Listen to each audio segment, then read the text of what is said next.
마치겠습니다. 내일 아침 기온은 전국이 1도에서 10도로 오늘보다 3도에서 6도 정도 높겠습니다.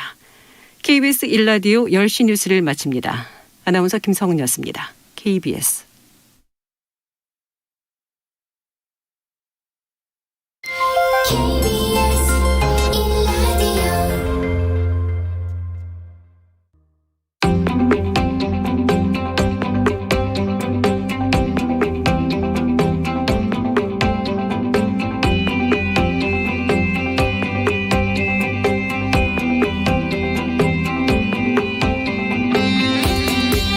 김성환의 시사야.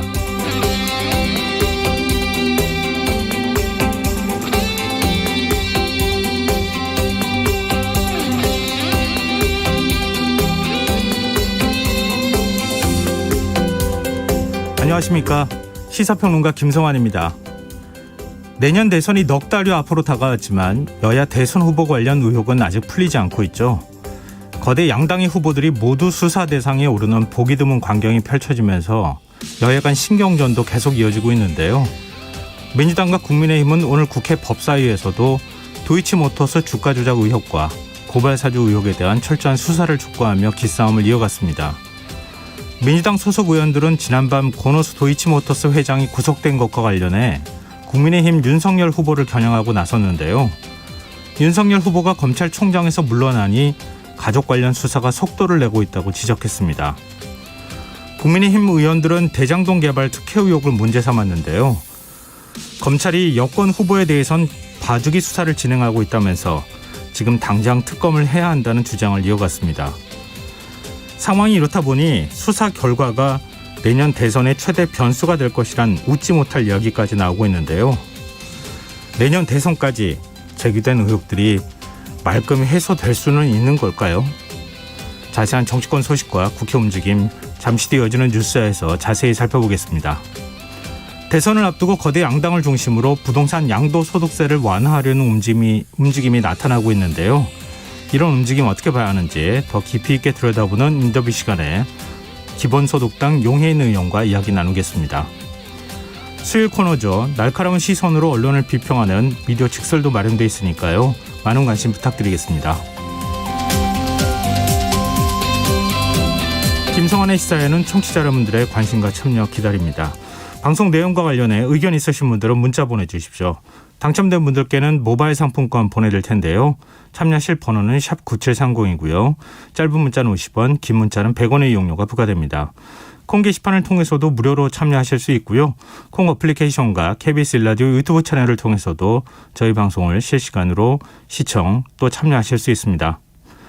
KBS 1라디오 김성환의 시사야. 그럼 지금 시작하겠습니다.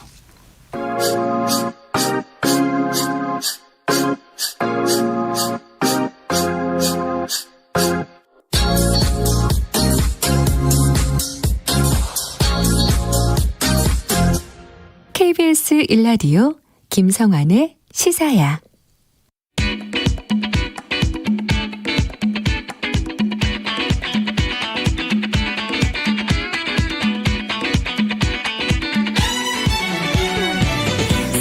오늘 놓쳤던 뉴스 꼼꼼히 정리해드리는 뉴스야 시간입니다. 오늘은 김민하 시사평론가 나와 계십니다. 안녕하세요. 안녕하세요. 네, 그동안 말도 많고 탈도 많았던 국민의힘 선대위 점점 윤곽이 드러나고 있는 것 같아요. 그렇죠. 이제 윤곽이 드러나고 있다 이렇게 말씀드리고 싶은데 윤곽이 드러날만 하면 또 희미해지고 또 드러날만 하면 안개 속으로 들어가고. 오늘은 뭐 그래도 조금 그 윤석열 후보하고 김종인 전 비대위원장하고 만나기도 했었잖아요. 만났다고 알고 있는데 네. 김종인 전 비대위원장은 또 만난 적이 없다고 지금 주장을 하고 있습니다. 그래가지고 네. 이준석 대표도 김종인 비대위원장하고 윤석열 후보하고 만났다고 하고 네. 윤석열 후보 쪽도 김종인 위원장하고 만났다고 하는데 네. 김종인 전 위원장은 만난 적도 없고 만날 기회도 없고 이렇게 반응을 하고 있어서 서로 말이 지금 안 맞고 있습니다. 그래가지고 누굴 만난 거예요? 그러게 말입니다. 이게 뭐 홍길동도 아니고 네. 뭐 전우치도 아니고 뭐 AI 윤석열을 만난 것이 아닌가 이렇게 좀 생각도 되는데 일단 선대위 서서히 어떤 형태로든 하여튼 윤곽이 드러나는 데까지만 정리를 해보죠. 그래서 오늘까지 언급된 부분들이 크게 변하지는 않을 것 같은 그런 거니까 네. 말씀을 드리자면 일단 선대위는 총괄, 상임, 공동 이렇게 3단계 선대위원장 체제로 꾸려질 가능성이 높다 이렇게 볼 수가 있겠습니다. 그리고 그 아래 이제 정책, 조직, 직능, 홍보 본부에 더해서 당무지원 종합본부, 특보단 이런 식으로 일종의 이제 선대본부를 두는 구성안이 지금 검토되고 있는데 역시 총괄 선대위원장은 김종인 전 위원장이 맡는 것으로 방향을 그렇게 잡았다라고 네. 오늘까지 보도가 되고 있고요. 그리고 상임 선대위원장은 이준석 대표가 이제 당원 당규에 의해서 당연직으로 이제 들어가게 되는데 네. 쟁점이 이 상임 선대위원장을 이준석 대표가 혼자 하는 건지 아니면 김병준 전 비대위원장이 공동으로 하는 건지 이게 지금 쟁점이에요. 그래서 쟁점요? 당 그렇습니다. 대표가 상임 선대위원장 맡는 게 맞죠. 외부 인사가 지금 공동 상임 선대위원장을 맡는다고 하는 건 모양이 좀 이상하지 않나요? 그런데 지금 이제 논의가 되는 게 김병준 전 비대위원장에게 어떤 역할을 줄 거냐 해서 상임 선대위원장을 같이 맡도록 하든지 아니면 별도의 따로 이제 의제와 관련된 미래의제와 관련된 위원회를 맡기든지 둘 중에 하나인데 지금 이제 언론의 분석으로는 김종인 전 비대위원장은 김병준 전 비대위원장이 상임 선대위원장이라든가 이런 걸 맡는 거에 대해서 굉장히 부정적이다라고 일단은 분석을 하고 있습니다. 네. 그리고 이제 그 밑에 공동선대위원장이 있는데 여기 이제 나경원 전 의원에게 윤석열 후보가 가서 이걸 제안했다 이렇게 보도가 네. 나왔고요. 그리고 원희룡 전 제주지사도 이제 경선에서 경쟁했던 상대니까 네. 공동선대위원장을 맡을 것이다라고 이제 언론이 보도를 하고 있는데 윤석열 후보도 이제 가서 얘기를 했고, 네. 근데 일각에서는 그렇지 않을 수 있다. 원희룡 전 지사는 다른 선택을 하거나 그럴 수 있다. 이렇게 또 좀 전망을 하고 있고요. 그리고 김기현 원내대표 공동선대위원장에 아마 당연직으로 참여하게 된다. 이렇게 설명을 하고 있는데 공동선대위원장이니까 아마도 이제 더 늘어날 가능성도 있고 거론되는 인사들이 더 많아지고 있는 그런 상황으로 보입니다. 그리고 선대본부장 후보군으로는 주호영, 권영세, 윤상현, 김태호 의원 등의 이제 중진들하고 네. 임태희 전 의원, 특히 이제 정책과 관련돼서는 이제 임태희 전 의원이 총괄할 수 있다 이렇게 거론이 되고 있는데 이외에도 김도읍, 추경호 의원의 경우에도 뭔가 역할을 할 것이다 이렇게 관측이 나오고 있고요. 네. 그리고 선대위하고 별도로 후보 직속의 기구로서 국민통합위원회를 설치를 해서 여기에 김한길 전 민주당 대표를 영입을 한다. 이런 내용이 언급이 되고 있고 그 외 미래비전이 약자 동행이 이런 이제 별도 위원회를 또 구성을 하는데 여기에 이제 김병준 전 위원장의 경우에 미래비전 위원장을 맡을 수도 있다. 이런 얘기도 나오고 있는 상황이고요. 그리고 쟁점 중에 또 굉장히 이제 여러 가지 얘기가 나왔던 게 이제 사무총장인데 그거는 이제 윤석열 후보 비서실장인 권성동 의원이 유력하다. 거의 이제 결정된 것으로 그렇게 보도가 되고 있습니다. 그리고 이제 사무총장의 경우에는 이 총괄 선대본부장을 이제 선대위 체제에서는 두지 않도록 하지만 사실상 그 역할을 맡게 될 것이다라고 얘기가 나오고요. 그럼 권성동 의원이 맡고 있는 비서실장은 누가 하느냐? 네. 장제원 의원이나 지금 수석 대변인인 이양수 의원 또는 윤한홍 의원이 아마 맡게 되지 않을까 이렇게 언론은 전망을 하고 있습니다. 참 민주당도 메모드급 선대위 만든다 그래서 굉장히 복잡했는데 국민의힘도 역시 마찬가지인 것 같은데요. 지금 그 후보 직속으로 만드는 국민통합위원회 김한길 전 대표한테 영입을 제안했다. 그런 말씀 지금 잠깐 해주셨잖아요. 그렇습니다. 근데 김 전 대표 측은 제안을 받은 것은 사실이나 고민 중이다. 이런 입장을 밝혔네요. 그렇습니다. 지금 일단 의도는 국민통합위원회니까 뭔가 이제 국민의힘이나 윤석열 후보하고 가까워 보이지 않는 이런 사람들까지도 다 이제 넣을 수 있는 그런 어떤 그릇을 만들겠다. 그래서 이른바 합리적 진보 그리고 호남 출신 인사로 분류되는 사람들 다 여기다 모을 수 있는 그런 어떤 위원회다 이렇게 지금 설명을 하고 있는데 김한길 전 대표하고는 이전에도 이제 보도가 좀 나왔습니다만 윤석열 후보하고 이전에 이제 검찰총장이 되기 이전부터 관계가 좀 있었다. 그리고 서로 이제 왕래가 있었고 네. 정치 입문할 때도 조언을 많이 구했다. 이런 관계로 알려져 있습니다. 그래서 이제 거론이 되고 있는 그런 상황이라고 보이는데 중요한 건 김종인 전 위원장이 또 여기에 대해서 좀 불쾌감을 표시를 하고 있어요. 그래서 국민통합이라는 게 과거에도 이렇게 선거 조직에 만들어 봤는데 국민통합이 조금이라도 된 게 있냐. 기구만 만들어 놓고 이렇게 몇 사람 들어간다고 국민통합이 되는 게 아니고 이렇게 하면은 국민한테 빈축만 사지 별 효과가 없을 것이다라고 얘기를 하고 있어서 이거 될 거냐에 대해서는 또 전망이 엇갈리고 있습니다. 참 서로 간의 얘기가 다 엇갈린 상황이어서 좀 혼선이 빚어질 수밖에 없는데요. 어찌됐든 좀 정리해가는 과정이 있지 않을까 싶은데 지금 이제 선대위 구성하는 과정에서 이준석 대표의 존재감이 잘 안 드러난다 이런 얘기가 있어요. 이게 원래대로 하면은 원래 이제 어제까지만 해도 윤석열 후보 측이 선대위 인선 1차적으로 짜고 나면 이준석 대표랑 오늘 상의하고 이준석 대표랑 상의한 결과를 김종인 전 비대위원장하고 최종적으로 상의한다. 이렇게 밝혀왔거든요. 네네. 근데 이준석 대표가 오늘 밝힌 얘기를 보면은 윤석열 후보하고 만남은 이제 불발됐다 이렇게 밝혔습니다. 네. 이거는 뭐 다른 갈등이 있어서나 그런 것은 아니고 윤석열 후보 측도 그렇고 이준석 대표 측도 그렇고 이렇게 설명을 하고 있는데 뭐 만나기로 했었지만 지난번에 만났을 때 의견을 다 나눴고 그리고 대충 이제 여러모로 의견의 일치를 봤기 때문에 오늘 추가로 만나지는 않고 이제 이준석 대표가 지역 일정을 수행하는 과정에 윤석열 후보 측에서 김종인 전 위원장을 먼저 만나겠다 이렇게 양해를 구해서 그렇게 오후에 만나기로 한 것으로 그렇게 확인을 해준 거고요. 네. 그래서 기자들이 이준석 대표한테 패싱당한 거 아니냐 이렇게 물어봤는데 뭐 그걸 해석의 영역이다라면서도 나는 그렇게 보지는 않는다 이렇게 얘기를 했습니다. 애매모호하네요. 패싱 그렇죠. 당했다고 하는 의미처럼 인정을 한 것처럼 또 들리기도 하고요. 알아서 해석해라 이런 얘기인데 윤석열 후보하고 굳이 또 대립하는 그런 모습을 스스로 만들고 싶지는 않다. 뭐 이런 것으로 해석이 됩니다. 네.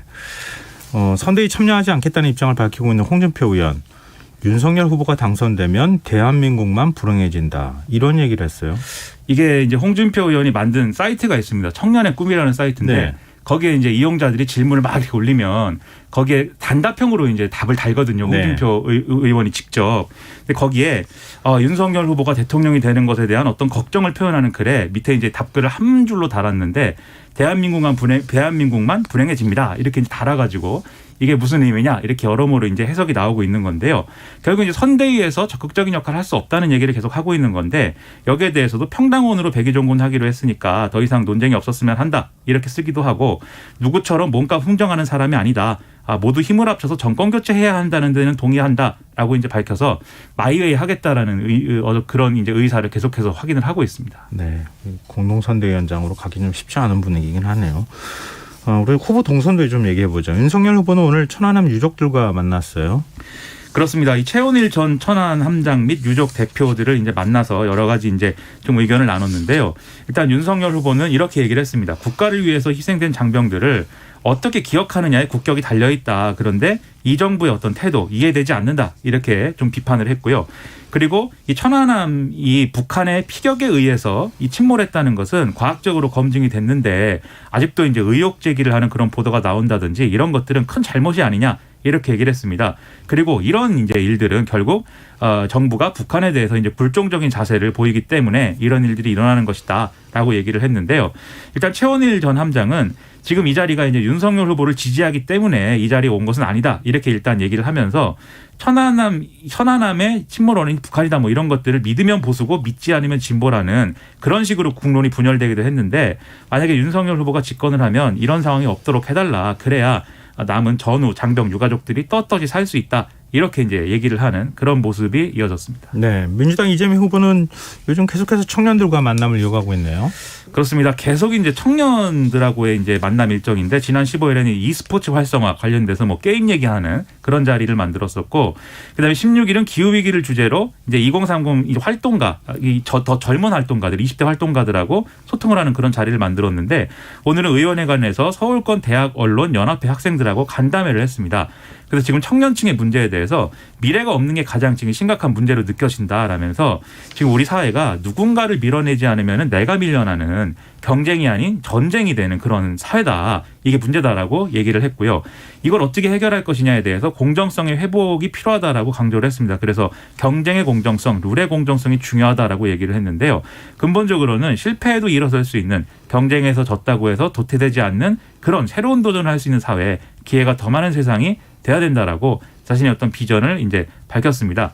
이 자리에서 대학생 이제 그 언론 이 소속인 이 학생들이 질문도 많이 했는데 기본소득 그리고 보편적 복지 이게 이제 비효율적인 거 아니냐 이런 질문도 했거든요. 근데 이재명 후보는 여기에 대해서는 정책적 정당성을 강변하면서도 여러 가지 의견이 있으니까 부분적으로 해나가되 국민 동의를 얻어가면서 진행하겠다 이렇게 얘기를 했습니다. 네, 민주당 선대위는 리스너 프로젝트를 시작한다고 하는데 이게 어떤 겁니까? 리스너 프로젝트라고 이름을 이제 붙였는데 예. 이게 리스너가 리스너를 이제 정해가지고 2030 세대인 청년 300명과 함께 시민들의 목소리를 경청하겠다라는 그런 프로젝트라는 겁니다. 네. 그래서 이 리스너 한 명당 매달 10명씩 그러면 총 3개월간 1만여 명의 국민에 대해서 심층 인터뷰를 진행할 수 있게 되는데 이렇게 이제 취합된 의견을 이제 빅데이터 작업을 거쳐가지고 민주당의 정책 공약에 반영을 하겠다. 이런 이제 프로젝트인 건데요. 네. 그러면 어떤 것을 그러면 이 국민들에게 질문을 할 것이냐에 대해서는 뭐 최근 6개월간 즐거웠던 일은 좀 이렇게 총괄적인 어떤 그런 것들도 질문을 하고 정부에게 쓴소리를 하고 싶은 그런 정책 이런 것도 있고 한국 사회가 잘하고 있다고 생각하는 것 이런 것들을 이제 질문을 한다고 합니다. 이 프로젝트는 프랑스 에마뉴엘 마크른 대통령이 2017년에 후보 시절에 청년들하고 함께 시민 2만여 명을 심층 인터뷰한 위대한 대행진이라는 이름의 사례를 벤치마킹한 것이다라고 하는데요. 프랑스에서 잘 된 것이 한국에서도 잘 될 것인가? 네, 지켜봐야 될 대목입니다. 네, 알겠습니다. 요즘 뭐 각 후보 진영마다 2030 표심을 잡기 위한 여러 가지 뭐 프로젝트를 또 캠페인을 벌이고 이런 모습들을 계속 나타내고 있어요. 그렇습니다. 이게 좀 말을 또 재밌게 만드는 그런 이제 스케줄들도 있고 해서 여러모로 흥미로운데. 그래야 부르기 쉽겠죠. 그렇죠. 그 대표적인 게 이제 지금 말씀하신 대로 메타버스 이런 거 있지 않습니까? 매주 타는 민생버스. 그렇습니다. 민주당의 경우에 매주 타는 민생버스 뭐 이런 것도 있고 최근엔 다이너마이트 청년 플랫폼 이런 이제 얘기도 나오는데 처음에는 다이너마이트라고 해서 이제 민주당의 폭탄이 터지는 것인가 네. 이렇게 생각을 했는데 BTS의 노래 제목이다라고도 설명을 하고 있는 그런 상황입니다. 그리고 이제 국민의힘의 경우에는 청소차라는 것도 이제 고안을 했는데 청소차라고 해서 청소를 하는가 이렇게 의심했는데 그게 아니라 청년과 소통하는 차 이렇게 해서 지난번 재보선 때 이제 청년들이 유세차에 올라가가지고 직접 연설도 하고 뭐 이랬잖아요. 네. 그런 것을 할 수 있도록 GPS를 설치한 유세차를 이제 만들어서 청년들이 결합할 수 있도록 하겠다 이런 보관이라고 하고 전우치 유세. 그 전우치라는 게 이제 과거에 이제 우리가 아는 그 건데 네네. 동해번쩍 서해번쩍하지 않습니까? AI를 활용한 윤석열 후보의 어떤 그러한 가상의 윤석열을 만들어서 유세를 할 수 있도록 하겠다. 뭐 이런 여러 가지 아이디어를 얘기를 하고 있는데 저는 이런 아이디어 좋다고 생각하는데 실질적으로 근데 청년 세대를 타겟팅해가지고 이렇게 좀 흥미로운 것을 만들어내는 것만으로 공략이 가능할 거냐에 대해서는 정말 의문은 있습니다. 그래서 근본적으로 정책적으로 노선적으로 철학적으로 중도층을 공략할 수 있는 걸 하면 자연스럽게 이제 해결되는 문제이기 때문에 네. 그런 점에 집중해 줬으면 좋겠네요. 예, 다시 민주당 선대 얘기로 좀 돌아가 보죠. 양정철 전 민주연구원장, 뭐 민주당의 책사라고도 불리는데요. 민주당 선대위가 비효율적으로 운영되고 있다. 위기의식을 가져야 한다. 이런 따끔한 충고를 했어요. 오늘 이제 인재영입 비례대표 의원 모임 간담회가 이제 국회에서 이제 비공개 진행이 됐는데 이게 지난 총선에서 양정철 전 민주연구원장과 가까운 관계가 결국은 돼 있는 그런 의원들이 만든 자리였고 양정철 전 원장이 참석해서 기조 발제를 하고 자유 토론을 했다는 겁니다. 끝나고 나서 양정철 전 원장이 기자들을 향해서 지금 선대위에 컨트롤 타워가 없고 책임과 권한이 모호한 비효율적인 체제이기 때문에 이걸 개선해야 된다. 이렇게 강조를 했고요. 그러면 뭐 선대위에 참여를 하는 거냐에 대해서는 일단은 그렇지 않고 외곽에서 역할을 하겠다라고 얘기를 했습니다. 기자들한테 얘기할 때는 좀 정제된 메시지였는데 실제 토론 자리에서는 좀 더 격한 표현을 썼다고 하는데요. 네. 후보만 죽어라 뛰고 있다. 대선이 4달도 채 안 남았는데 이렇게 유유자적 여유 있는 분위기는 우리가 참패한 2007년 대선 때 보고 처음이다. 이렇게 얘기를 해서 지금 상당히 심각한 위기다라는 점을 강조를 했다고 합니다. 네, 이재명 후보로서도 좀 고민이 많은 것 같아요.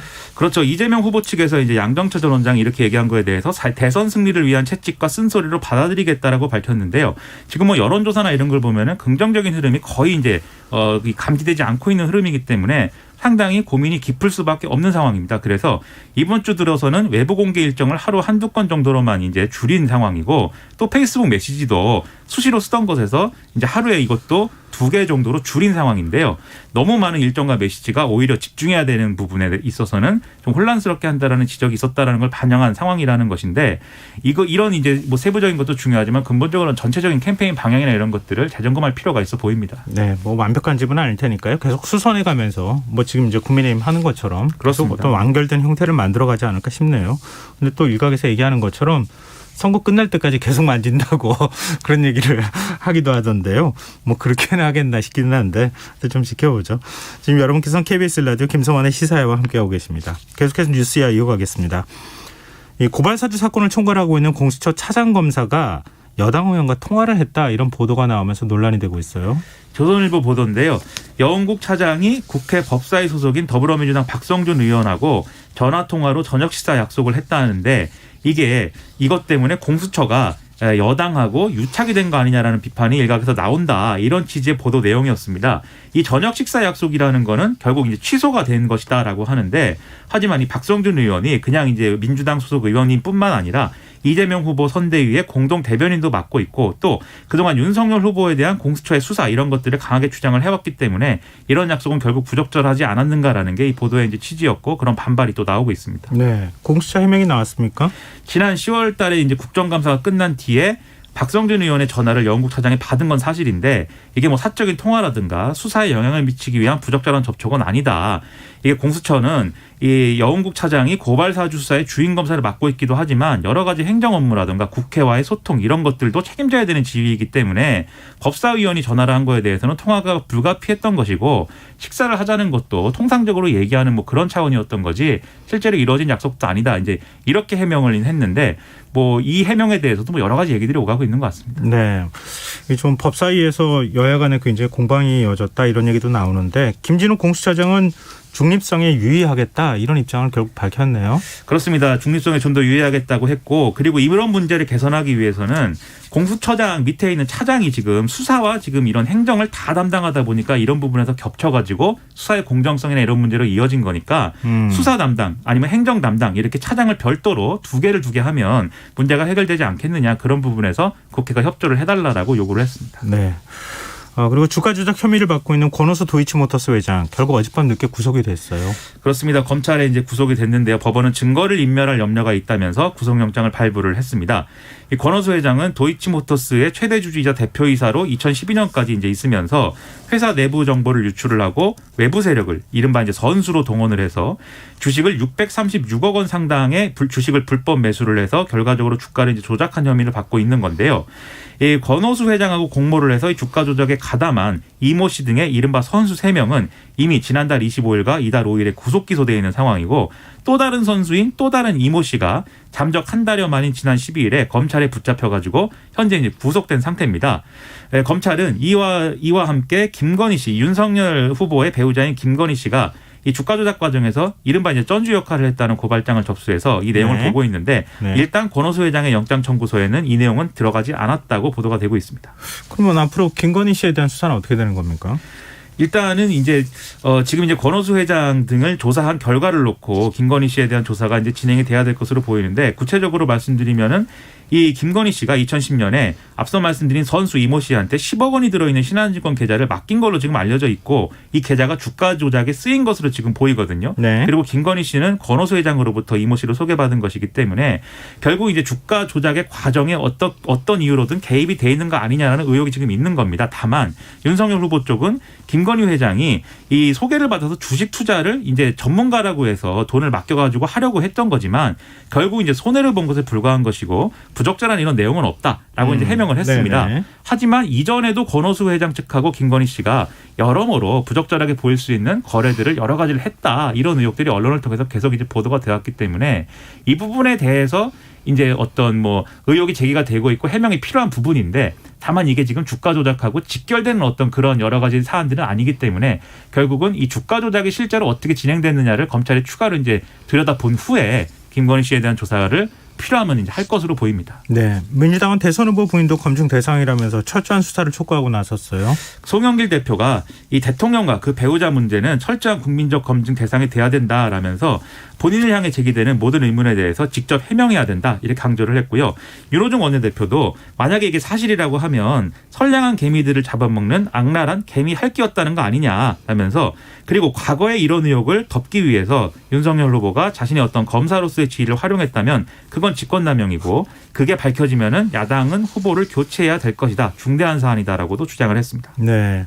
또 그런가 하면 대장동 의혹을 수사하고 있는 검찰은 곽상도 전 의원의 자택을 압수수색했어요. 이 곽상도 전 의원 주거지 사무실 그리고 하나은행 본점의 부동산 프로젝트 파이낸싱 관련 부서 사무실을 압수수색을 했는데요.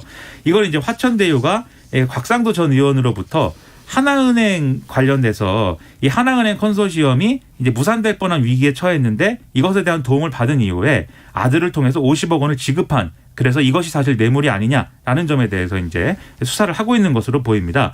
곽상도 전 의원의 경우에는 지난 11일에 사직안이 통과가 됐기 때문에 수사를 훨씬 더 이제 좀 편하게 할 수 있는 그런 상황이 됐기 때문에 이 다음 단계는 아마도 곽상도 전 의원 소환 조사가 될 것이다라고 전망이 되고 있습니다. 네, 이 경찰은 최윤길 전 성남시의회 의장 자택과 화천대유를 동시에 압수했어요. 그렇습니다. 이 최윤길 전 성남시의회 의장의 경우에는 2013년에 성남도시개발공사 설립 조례안을 본회의에 상정하고 통과시키는 데 적극적인 역할을 했고 그리고 이후에 화천대유에서 지금 부회장 임원으로 또 근무하고 있는 이런 상황이거든요. 경찰은 이 당시에 이 화천대유의 개발에 협력해준 대가로 이후에 화천대유 대주주 김만배 씨로부터 성과급 등의 명목으로 30억 원 이상을 받은 것으로 지금 의심하고 뇌물수수 혐의로 입건을 해서 수사를 하고 있는 그런 상황입니다. 네. 지금 경찰이 유동규 전 본부장 휴대전화에 대한 포렌식을 끝냈다. 그런 얘기도 나오고 있어서 좀 수사의 속도가 좀 붙는 것 같다 이런 생각도 좀 드네요. 22일까지가 예. 남욱 변호사 등의 구속기한이기 때문에 빨리 지금 진행을 해야 됩니다. 네, 알겠습니다. 그리고 청취자 9115님께서요. 우리 집 삼수생 덕에 지금 집 분위기가 거의 독서실입니다. 이어폰 끼고 조용히 듣겠습니다. 수험생 여러분 파이팅 이렇게 문자 보내주셨습니다. 저도 그게 엊그제 같습니다. 네. 하루 어제 같습니다. 엊그제는 아니죠. 네. 저는 어제고 김성환 평론가님 좀 오래됐죠. 그런데. 저도 엊그제 같습니다. 자, 뉴스아이브 오늘 여기까지 하겠습니다. 지금까지 김민아 시사평론가였습니다. 고맙습니다. 고맙습니다.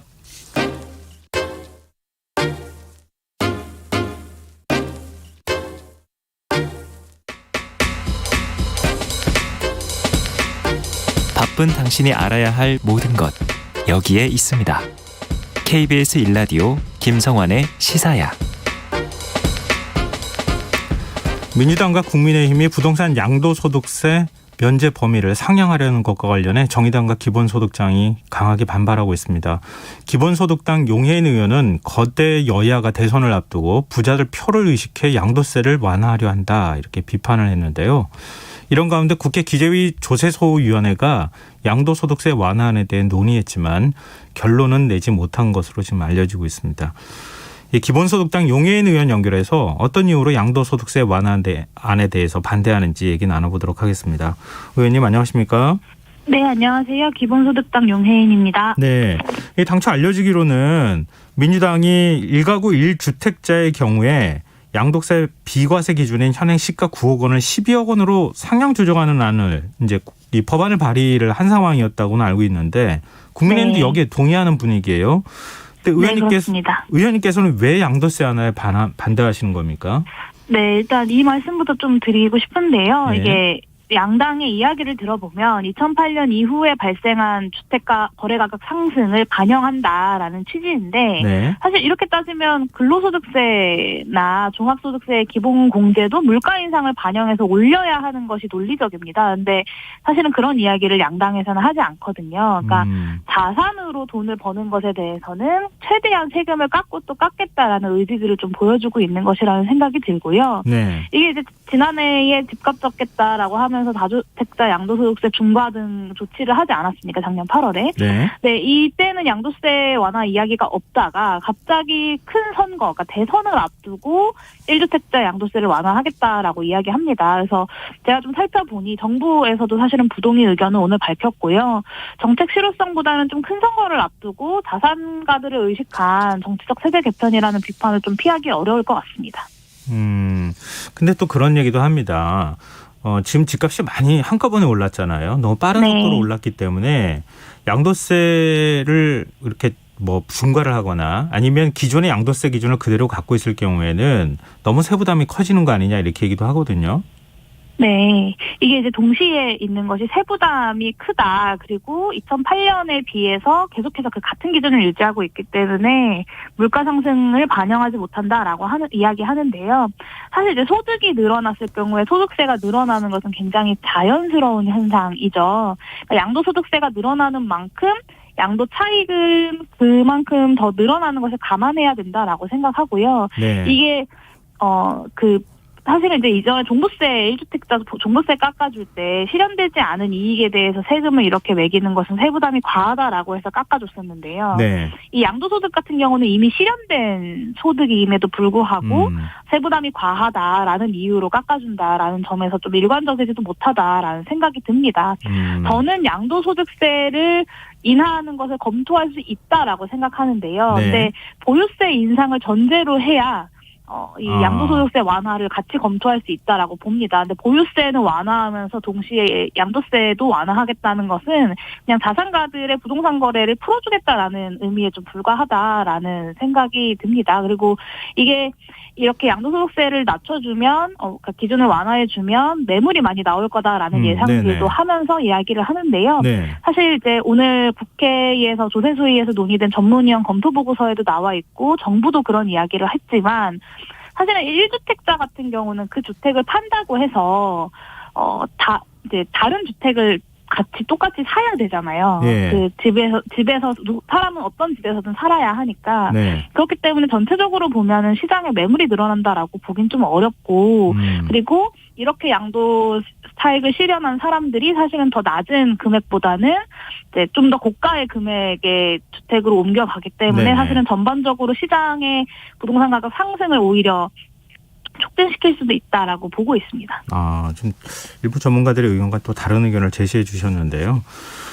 오늘 국회 기재위 조세소위원회가 양도세 완화안에 대한 논의를 했다고 하는데 결론을 네. 내리지 못했습니다. 어떤 부분에 구체적으로 합의를 이루지 못한 겁니까? 네, 사실은 이제 정부에서 부동의 의견을 밝힌 것이 하나가 있고요. 근데 그럼에도 불구하고 많은 의원님들이 이제 찬성 입장을 밝히셨습니다. 그래서 이제 국민의힘 박형수 의원님께서 제가 발언하기 전에 네.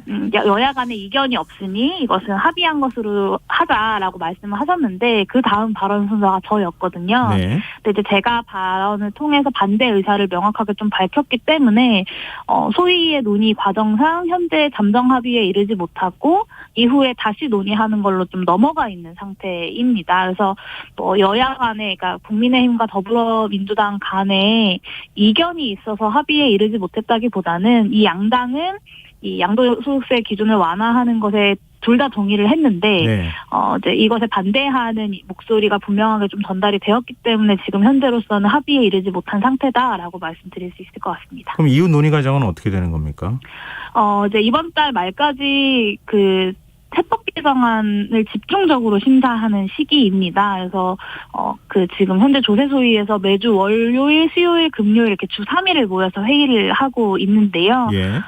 이제 양당에서는 11월 29일이 저희 이제 마지막 회의로 잡혀 있는데 이날 처리를 한다라는 입장인 것으로 알고 있습니다. 근데 이게 사실은 좀 국회법상 근거도 없는 소소위라고 하는 게 있는데요. 네네. 이 소위에 소소위가 있는 건 사실 좀 유례 없는 일인데 양당 간에 소소위 합의를 통해서 공식적인 조세소위 회의가 아니라 소소위 합의를 통해서 통과시키겠다라는 입장인 것으로 저는 알고 있습니다. 그렇군요. 지금 11월 29일까지 어떤 논의가 이루어지는지 좀 지켜봐야 되겠고요. 그리고 민주당 이재명 대선 후보가 기본주택을 논의해달라 그러면서 여야 의원들에게 편지를 보냈어요. 의원님께서 네, 답장을 보내셨다면서요? 네, 이제 오늘 오전에 편지를 받고 꼭 말씀을 드려야겠다 싶어서 예. 답장을 드렸는데요. 기본주택에 대해서 그 취지에 대해서 저희 기본소득당이나 제가 반대하지 않습니다만 사실은 기본주택만으로 지금 부동산 문제를 해결하는 것은 불가능하다. 기본주택의 전제로 이 보유세 강화, 토지보유세 도입이 필요하다라는 말씀을 드렸습니다. 근데 이게 제가 이제 지난 4월부터 토지보유세 그 발의를 추진을 했는데요. 네. 이게 비슷하게 이재명 당시 경기도지사 그리고 지금 후보의 공약임에도 불구하고 예. 민주당에서 이 법안을 발의하는 것을 그렇게 크게 힘이 모이거나 하지 못했습니다. 그래서 네. 제가 8개월 만에 굉장히 어렵게 발의를 했는데요. 이 부동산 문제를 해결하겠다고 한다면 기본주택뿐만 아니라 이재명 후보의 공약인 토지보유세까지 이제 법안도 발의가 되었으니 이번 정기국회에서 논의를 하자라는 말씀을 좀 드렸습니다. 근데 의원님의 대표 발의한 기본소득 토지세하고 이재명 후보 국토보유세하고 어떻게 차이가 있는 겁니까? 네, 이제 큰 틀에서 비슷합니다. 세율과 같은 세부적인 데서 차이가 있지만요. 그 보유세를 강화하고 여기서 나온 이 보유세를 강화함으로써 투기 수요를 차단하고 여기서 나온 세수를 모든 국민들께 동등하게 돌려드림으로써 보유세 강화에도 동력을 새롭게 확보한다는 측면에서 이 기본소득 토지세와 이재명 후보의 국토보유세는 큰 틀에서 같은 개념인데요. 다만 제가 제시한 안이 조금 더 보유세율이 높고 그리고 국민들께 나눠드리는 금액도 조금 더 크다 정도의 차이가 있습니다. 지금 토지 보유세가 도입되면 이건 이제 물론 국세로 도입하는 것이겠지만 이 네. 이중과세가 될 수 있다 이런 지적에 대해서는 어떻게 생각하십니까? 네, 이제 종부세나 재산세랑 이중과세가 되는 거 아니냐라는 어떤 비판들을 저도 이제 보고는 하는데요. 네. 사실 이제 뭐 저나 이재명 후보가 제안한 기본소득 토지세 같은 경우는 종부세 폐지를 좀 전제로 합니다. 이게 재산세도 토지분은 감면을 하고 건물에 대해서만 부과하게 되고요. 네. 그러니까 재산세 토지분 그리고 종부세가 기본소득 토지세로 통폐합되는 것이죠. 전혀 이중과세가 아니다라고 말씀드릴 수 있습니다. 아, 그러면은 종부세는 없어지고 그리고 기존의 지자체에서 부과했던 재산세는 어떻게 되는 겁니까? 재산세도 토지분은 그만큼의 세액공제를 하기 때문에 지금도 종부세 같은 경우에 그 재산세 감면이 있지 않습니까? 그래서 이 재산세도 토지분은 감면을 하고 부과를 하기 때문에 이중과세 문제는 전혀 없다라고 말씀드릴 수 있겠습니다. 근데 또 하나 궁금한 점이요. 네. 토지에만 세금을 부과하면 집값이 굉장히 높은 건물 가치가 높은 그 경우에도 있을 수 있잖아요. 아파트 가격은 아파트의 경우에는 가지고 있는 토지는 적더라도 집값 자체가 비싼 경우도 있잖아요. 네. 그런 게 또 반영이 되는 겁니까? 아무래도 이 보유세, 토지 보유세 같은 경우는 이 부동산 가격의 상승의 동력이 어디서 오느냐라고 할 때 토지에서부터 비롯한다라고 보는 것이고요. 사실 이제 토지에서 불로소득이 발생하고 있는 체제이기 때문에 이 토지에 보유세를 부과해야 된다라는 말씀을 드리는 겁니다. 그래서 이런 측면에서 이제 토지임대부 공공주택 같은 것들도 좀 제안드리고 있다. 라고 설명드릴 수 있을 것 같습니다. 근데 윤석열 후보의 경우에는 종합부동산세가 이중과세다 이렇게 비판을 하고 있거든요. 네. 종부세를 전면 재검토하겠다는 공약에 대해서는 어떻게 보십니까? 사실 이제 윤 후보님의 주장은 1주택자 종부세를 없애자라는 제안을 하셨는데요. 저는 이게 똘똘한 한 채 현상을 더욱더 심화시킬 것이라고 봅니다. 이게 뭐 길을 쓰고 강남에 한 채를 보유하기 위해서 쟁탈전을 벌이는 사회가 윤석열 후보님이 바라는 세상인지는 모르겠습니다만 윤석열 후보님이 사시는 곳이 2년 동안 한 8억 정도가 올랐습니다. 근데 올해 내는 종부세가 한 180만 원 남짓이거든요. 네. 이것마저 없애겠다는 겁니다. 2년 동안 8억이 올랐는데요. 그러니까 이러면 영혼까지 끌어모아서 강남, 용산, 목동 같은 이제 상급지라고 하는 곳에 입성하려고 하는 것이 뭐 어떻게 보면 개인으로서는 당연한 선택이겠죠. 당연히 네. 집값이 잡힐 수가 없는 것이고요. 이런 측면에서 종부세를 전면 재검토하겠다라는 것은 지금 이미 좀 한계를 드러내고 있는 보유세마저도 유명무실하게 만들겠다는 것이기 때문에 저로서는 좀 동의하기가 어렵습니다. 네. 이 기재부 초과세수 문제에 관해서 좀 여쭤보고 싶은데요. 원래 네. 예측하지 않았던 19조 원 정도의 초과세수가 발생했다는 거 아닙니까? 네. 민주당은 이걸 전 국민 일상회복 방역지원금으로 지원해줘야 한다. 1인당 20만 원씩 이렇게 얘기를 네. 하고 있고 뭐 기존에 이제 윤석열 후보의 경우에는 취임 후에 50조 손실보상하겠다 이렇게 또 얘기하고 있는 상황이기도 한데 이거 어떻게 써야 한다고 보십니까? 저는 사실 두 가지가 다 필요하다고 봅니다. 이 전국민 재난지원금이랑 소상공인 손실보상 둘 중에 하나를 양자택일 해야 된다고 생각하지는 않고요. 뭐 선거를 앞두고 있다는 측면에서 많은 국민들이 곱게 보실 리 없다라고 저도 생각하지만 그럼에도 불구하고 너무 늦었지만 지금이라도 전국민 재난지원금이라거나 아니면 국민의힘 같은 경우에는 50조 손실보상 같은 것을 전면적으로 이야기하고 있다는 점에서 저는 좀 활용할 만한 일이라고 생각합니다. 지금 우리 경제에서 가장 필요한 게 뭔지를 진지하게 좀 물어보고 싶은데요. 이게 수출인가 아니면 재정을 양호하게 유지하는 것인가 저는 아니라고 생각합니다. 이 재난으로 어느 때보다도 벌어진 경제적인 격차를 봉합하고 사람들한테 일어설 수 있는 힘을 주는 것이 지금 재정이 해야 될 역할이고 정부가 해야 될 역할이라고 생각합니다. 근데 그거에 대해서는 뭐 사실 그 여야가 거부하기 어려운 얘기이긴 한데요. 홍남기 경제부총리는 19조 원 가운데 뭐 지방 교부세 빼고 그다음에 국채 상환 문제라든가 이런 거 빼고 나면 실제로 사용할 돈은 그렇게 많지 않다 이렇게 얘기하고 있거든요. 그러면 네, 사실은 재원은 어디서 마련합니까? 네, 사실 이 19조 원 초과세수라는 것 자체에도 지금 여러 가지 논쟁이 있었고 오늘 조세소위에서도 이걸 가지고 오전 내내 좀 실랑이가 있었는데요. 네. 이게 뭐 19조라고 하지만 사실 본예산 추계 기준으로 보면 50조 원입니다. 이게 좀 네네. 굉장히 큰 그쵸. 금액이고요. 예. 그리고 초과 세수가 어디에 우선적으로 쓰여야 한다라는 생각이 물론 이제 국가재정법에 쓰여 있긴 합니다만 네. 사실은 최근에 이제 민주당에서 전국민 방역지원금이라는 이야기를 하면서 재원을 그 과세 유예를 통해서 좀 내년에 사용할 수 있도록 하자라는 제안을 하기도 했었습니다. 네. 그러니까 방법이 없는 것은 아니고요.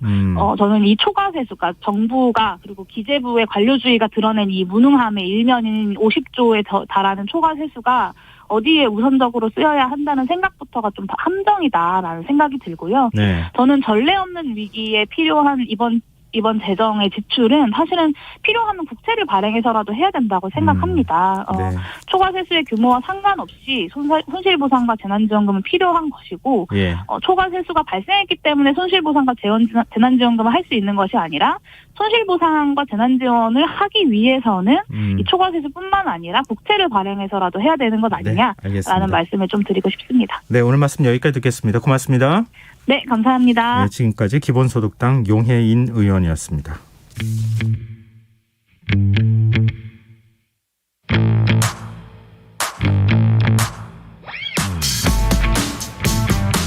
냉철하고 가감없는 분석으로 미디어 본연의 역할을 찾아가는 시간입니다. 미디어 직설 언론인권센터 윤여진 상임이사 전화로 만나보겠습니다. 이사님 안녕하십니까? 네, 안녕하십니까? 네, 이번 주 우리가 주목해봐야 할 이슈는요. 네.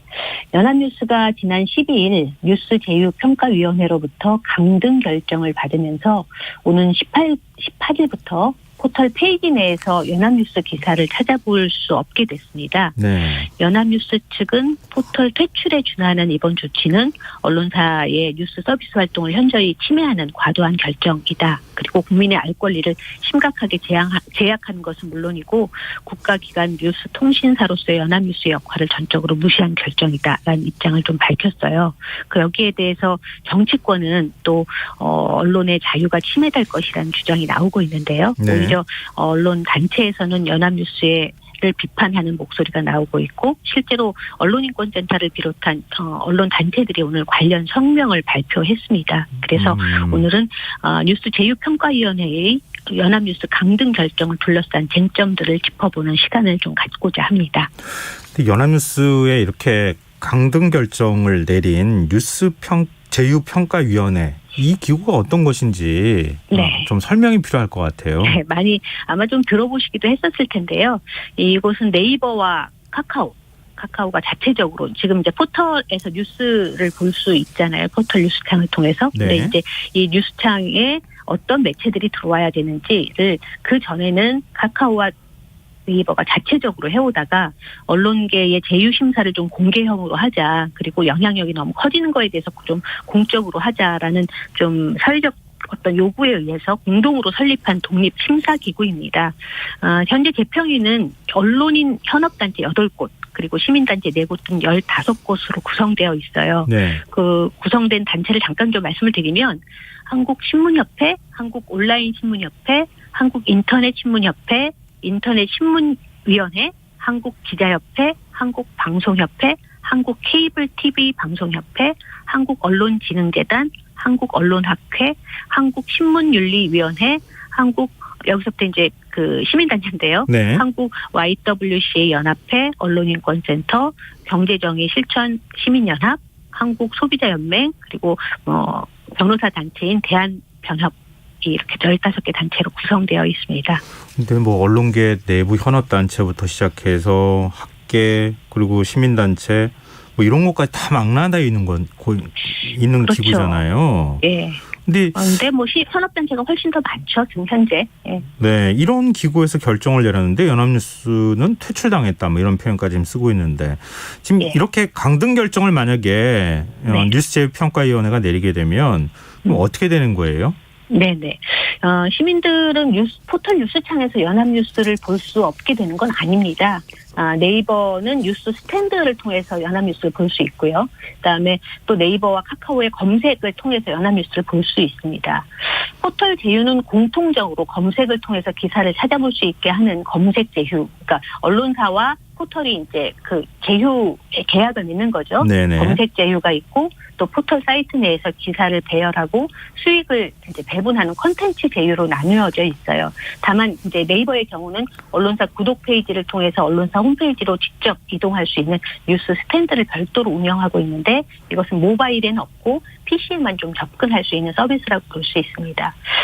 뉴스제휴평가위원회가 지난 12일 전체 회의에서 연합뉴스 재평가 안건을 심의한 결과 네이버에서는 콘텐츠 제휴에서 뉴스 스탠드 제휴로 또 카카오 다음에서는 콘텐츠 제휴에서 검색 제휴로 계약 조건을 좀 강등한 것이 정확한 지금 사실인 것으로 보여집니다. 뭐 우리 이제 뉴스 보면 자동으로 노출되고 기사들이 쭉 뜨면 그걸 이제 클릭하게 되잖아요. 네네. 근데 그게 뜨지는 않는 상황이 되는 거다. 그렇죠. 네, 굳이 그렇죠. 검색을 하면 나오기도 하고. 네. 뉴스 스탠드에는 내가 만약에 연합뉴스를 선택하면 끌어다가 그 계속 노출해서 스스로 볼 수는 있는데 네. 기본적으로 노출되지는 않는 거다. 이제 이런 말씀이시잖아요. 그렇죠. 네, 맞습니다. 근데 지금 네, 대선 후보들은 지금 이중 제재일 뿐더러 언론의 자유를 침해할 수 있다. 이렇게 한 목소리로 비판하고 있어요. 맞습니다. 이재명 더불어민주당 대선 후보가 이제 15일 날 연합뉴스가 1년간 포털에서 퇴출되는 초유의 사태가 발생했다. 그리고 연합뉴스 사업부서에서 기사형 광고를 내보낸 것은 이미 32일간 노출 중단 조치를 받았는데 다시 또 이렇게 강등되는 것은 굉장히 이중 제재가 아니냐라는 얘기를 했고요. 네. 또 윤석열 국민의힘 대선 후보도 비슷한 얘기를 했습니다. 연합뉴스의 퇴출은 재고돼야 된다라고 얘기를 하면서 이중 제재다. 그리고 기사형 광고와 관련돼서는 이미 제재를 받았다. 재발 방지를 위한 노력을 기울여왔다. 그리고 언론 자유를 위축할 수 있다. 연합뉴스가 제공하는 풍부한 기사와 방대한 정보를 생각할 때 포털에서 볼 수 없다라는 것은 독자한테는 큰 손실이다. 이런 얘기를 하고 있는데 사실 제휴평가위원회는 2016년부터 지난해까지 컨텐츠 제휴 매체 6곳, 그다음에 뉴스, 그러니까 네이버에 있는 뉴스 스탠드 제휴 매체 11곳, 그리고 검색 제휴 매체 38곳이 퇴출된 바 있습니다. 근데 이렇게 퇴출되었음에도 불구하고 지금까지 정치권에서 구명에 나선 적은 없었거든요. 그런 측면에서 보면 이번에 제휴평가위원회 더군다나 이제 지난 12일 날 제휴평가위원회에서 연합뉴스만 강등된 게 아니라 스포츠 서울도 같이 강등됐는데 연합뉴스에 대해서만 대선 주자들이 입장을 내고 있는 거죠. 그래서 이번 그 대선 주자들의 입장에 대해서 한 언론학자는 연합뉴스 영향력 때문에 대선 후보들이 한 목소리를 내고 있는 거다라고 얘기를 하고 있고요. 또 정치권에 미치는 연합뉴스의 영향력이 우리가 생각하는 것보다 크다. 그리고 지금의 사태가 어떻게 일어나고 있는지 사실 정치권이 제대로 알려고 하고 있지도 않고 그냥 얘기하는 거 아니냐라는 얘기를 좀 하고 있습니다. 근데 이게 정부의 공식 기구라기보다는 자율심의 기구나 자율적으로 결정하는 기구의 성격을 갖고 있는 것이잖아요. 네네네. 누구 보고 하지 말라 하라 이렇게 얘기하기도 쉽지는 않을 것 같은데 일단 이중제재라고 하는 비판에 대해서 어떻게 생각하십니까?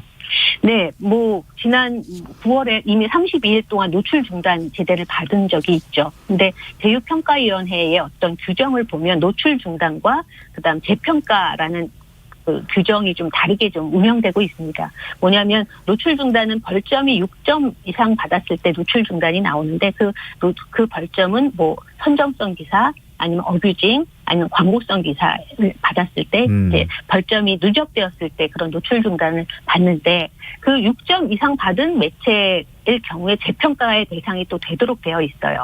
근데 지금 연합뉴스 같은 경우는 130점을 받았거든요.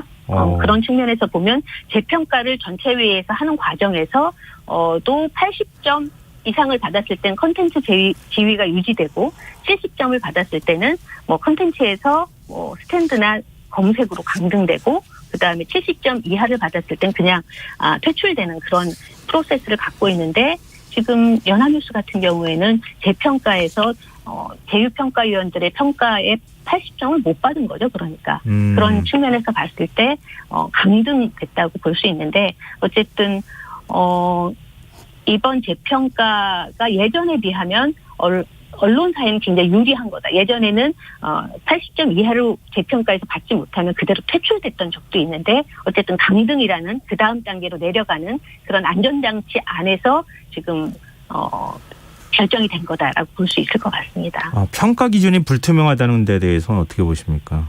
그렇죠. 평가 기준이 제대로 공개되지 않은 점은 분명히 개선돼야 될 지점이고요. 또 제휴평가위원회가 입점 재평가를 받은 언론한테 총 점수만 알려주고 점수표는 공개하고 있지 않고 있어서 사실 언론사 입장에서는 어떤 부분이 부족한지 잘 알 수 없다는 그런 문제점은 계속 누적되어 왔던 것 같습니다. 네.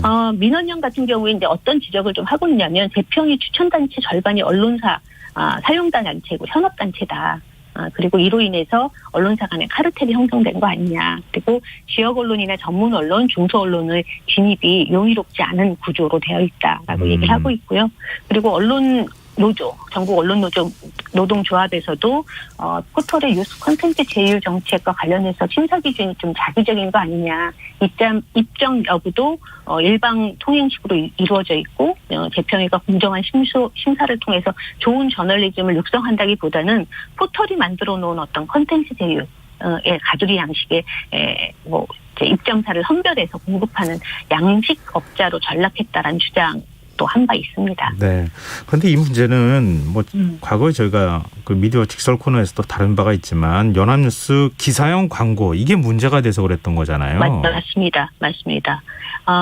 연합뉴스는 기업이나 지자체의 돈을 받고 쓴 보도 자료를 그냥 편집국에서 그냥 몇 건을 한 게 아니라 자체 내 사업부를 두고 있었어요. 홍보사업팀이란 명의로 10년 이상 돈을 받고 기업 공공기관을 홍보하는 기사형 광고를 써왔고 이건 다른 공영 언론에서는 정말 찾아보기 힘든 유형의 사업으로 오랫동안 지속됐다는 점에서 비판이 굉장히 큰 겁니다. 더군다나 연합뉴스가 이 논란이 되자마자 기사형 광고 자기들이 이렇게 송출했던 기사형 광고 2,000여 건을 그냥 일방적으로 삭제를 했거든요. 그러면서 다른 언론사도 마찬가지 아니냐 이렇게 이 입장을 일관해 왔기 때문에 사실은 더 문제가 됐다라고 보여집니다. 일단 자신들이 잘못한 부분에 대해서는 얘기를 잘 안 하고 다른 언론사도 그렇지 않느냐 이렇게 얘기를 하고 있는 상황인데 연합수는 국가 지원을 받는 통신사잖아요. 국가기관 그렇죠. 통신사인데 광고성 기사를 낼 만큼 재정적으로 어려운 건가요? 그렇지 않죠. 연합뉴스는 사실 언론의 뉴스를 판매하는 뉴스 도매상이면서 동시에 또 포털이라는 포털로 뉴스를 볼 수 있는 환경이 되면서 소매상 역할도 같이 하게 된 거예요. 거기에다가 또 공적 지원금까지 받는 언론계에서는 사실 견제하는 시선이 많이 있었습니다. 좀 제대로 좀 보면 언론사 연합뉴스는 뉴스통신진흥에 관한 법률에 의해서 연합뉴스에 대해서는 국가기관 뉴스 통신사로서의 지위를 부여하고 있고요. 그리고 2년에 한 번씩 문화체육관광부와 연합뉴스는 구독 계약서를 체결하고 있습니다. 이번에 사실 국회에서 연 300억 원에 달하는 지원금을 받고 있었는데 2022년부터 국회 문체부에서는 연합뉴스에 30억 원을 인상한 358억 원으로 의결을 했습니다. 문제는 이런 돈이 사실 공적 기능 총비용, 공적 기능 총수익 이렇게 해서 어떤 식으로 어떻게 쓰이고 있는지 확인할 수 없다는 게 큰 문제라고 볼 수 있습니다. 여기에다 독자를 좀 기만한 기사형 광고를 꾸준히 냈다는 사실이 드러난 지금 연합뉴스가 공적 기능을 온전히 수행하고 있다고 봐서 어렵거든요. 저희가 보기엔. 그래서 이런 막대한 지원금이 흘러가는 것에 대해서 좀 고민이 필요한 지점이 아닌가 이런 생각을 해봅니다. 네, 저희 청취자 3123님께서요. 연합뉴스는 포털 퇴출 항의 전에 연합뉴스를 신뢰하고 기사를 구독한 시민들에 대한 사과가 우선되어야 할 것 같습니다. 이런 의견을 또 주시기도 하셨네요. 네. 언론이 사실 책임이 없는 것은 아니지만 그래도 억울하다 이렇게 계속 얘기하는데 다른 언론들도 이번 사례를 보면서 이래서는 안 되겠다 이런 각성을 좀 해야 되지 않을까 그런 생각이 드네요. 이번 기회에 어떤 자성의 기회가 됐으면 좋겠습니다. 네, 오늘 여기까지 하겠습니다. 고맙습니다. 네, 감사합니다. 네, 지금까지 미디어 직설 언론인권센터 윤여진 상임이사였습니다. KBS 라디오 김성환의 시사야 1부 순서는 여기서 마무리하겠습니다. 전 11시 정각 2부에 다시 오겠습니다.